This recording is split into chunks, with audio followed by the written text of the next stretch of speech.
So let's break down Adult Swim Junior, and I am actually going to break down. I'm actually going to go through almost every show was on here. So basically, what happened was I turned on to Adult Swim because you have to do that on April Fools and see what they're going to do. It was not as epic as the one last year where we got Primal and we also got Smiling Friends, and it was pretty crazy everything we got last time. This one was fun and interesting and ended up being very critical of Cartoon Network. I think, and a lot of people haven't mentioned this because I really went through the promos today and tried to find any things, but they actually said, one of the little kids say, that's why the geniuses at our network made a safe place just for kids, which is like the most fuck you line you can possibly think of. Like, holy shit. They really did not hold back on really criticizing Cartoon Network which is like, that's what this was. It's like making fun of them for turning Cartoon Network into a little kids thing. I'm sure because Mike Lazar's been, which I'm pretty sure he's still there, just because he's been at Cartoon Network so long, he's probably like, fuck you guys, you're ruining this brand.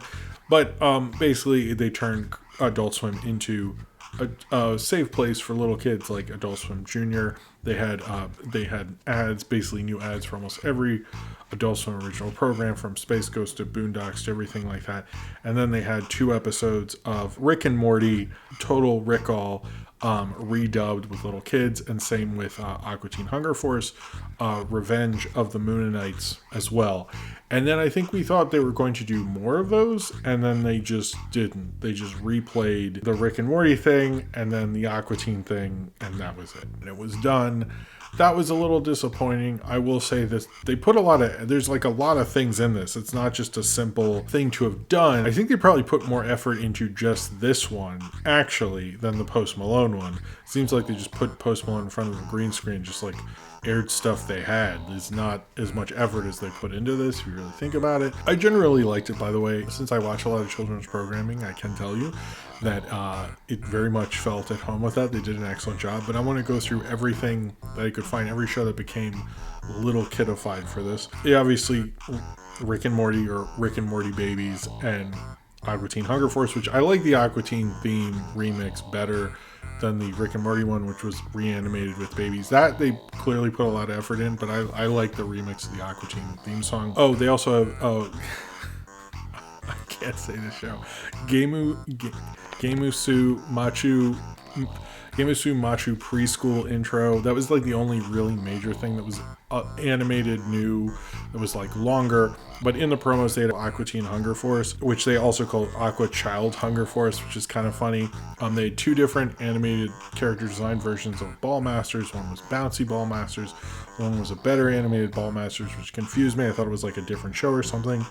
They had Space Ghost. One was like Space Ghost being a little kid playing with crayons and Zorak. The other was a different design, which they called Space Ghost Crib to Crib, where they had Zorak in his larval stage, and Moltar like drops his drink on the control panel and stuff.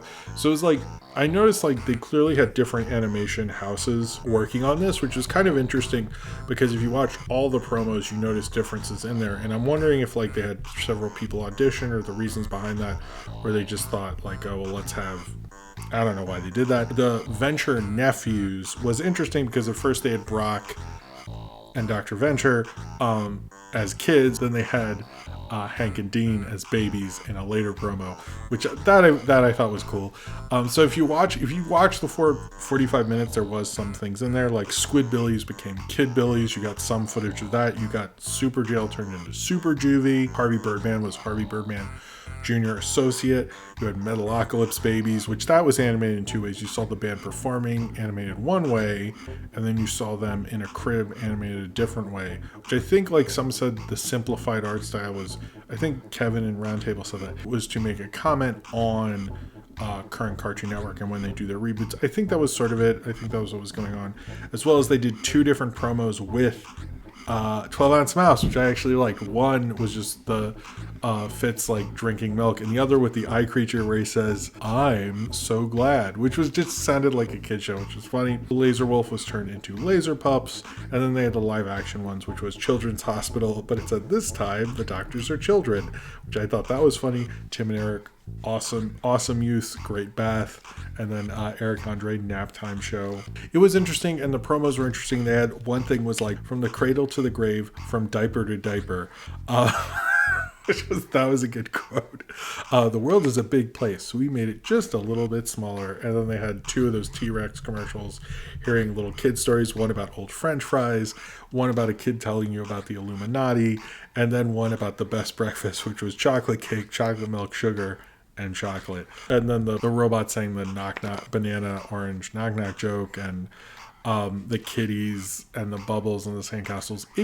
It was an involved joke. I think when I really went through the whole thing and realized how much work they had done into it, I kind of appreciated it a little more, because again, like, I do actually think they put more effort into it than the last one. It's just like, because I think all they said was like, hey, Gendy is primal ready, and hey, we have the Smiling Prince pilot, and they let Post Malone get drunk in front of a blue screen.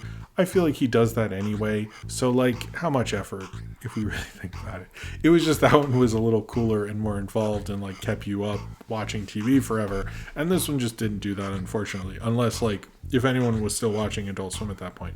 But I do think it could have been longer, but we should give Adult Swim credit for doing that. I think it was kind of a fun April Fool's thing. I don't know if it was like, we'll do a lesser one and then the next time we'll like release tons of stuff and talk all this craziness. And it did feel like last time we were talking about that drop for weeks. And this, I feel like we're already sort of not talking about as much. But it was a kind of a good gag. I like that they made fun of what's going on with Warner Media and Cartoon Network. And it was a cool statement. So I appreciate Adult Swim Jr. for what it is. But I still kind of wish we got a little more of it. So, all right.